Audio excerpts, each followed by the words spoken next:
नमस्कार मंडळी, आज कुठे चाललोय सांगते, पण त्याआधी तुम्हा सर्वांचं माझ्या छोट्याशा मिनी ब्लॉग मध्ये स्वागत आहे।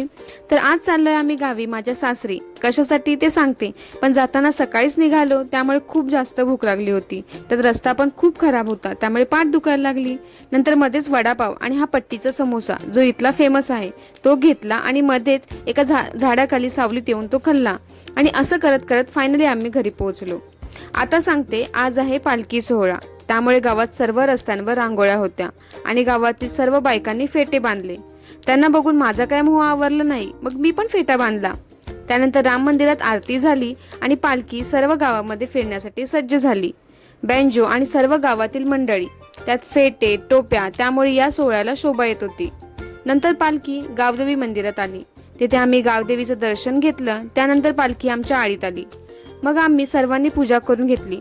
आता इथे पालखी प्रत्येक घरी न जाता आळीतल्या एका पॉइंटला थांबते आणि तिथे त्या आळीतली कुटुंब पूजा करतात।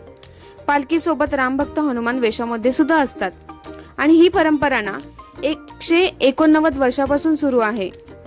बरं, त्याच दिवशी गावामध्ये छोटीशी जत्रा सुद्धा भरते, त्यामुळे आम्ही पालखी झाल्यानंतर जत्रेत फिरायला आलो। छान खेळणी, खाऊ, बरंच काही होतं। आम्ही काही वस्तू सुद्धा घेतल्या। त्यानंतर रात्री 12 वाजता पालखी पूर्ण गावात फिरून मंदिरात आली आणि पुन्हा एकदा आरती होऊन त्या सोहळ्याची सांगता झाली। तर असा होता हा दिवस। भेटू नेक्स्ट ब्लॉग मध्ये, तोपर्यंत बाय।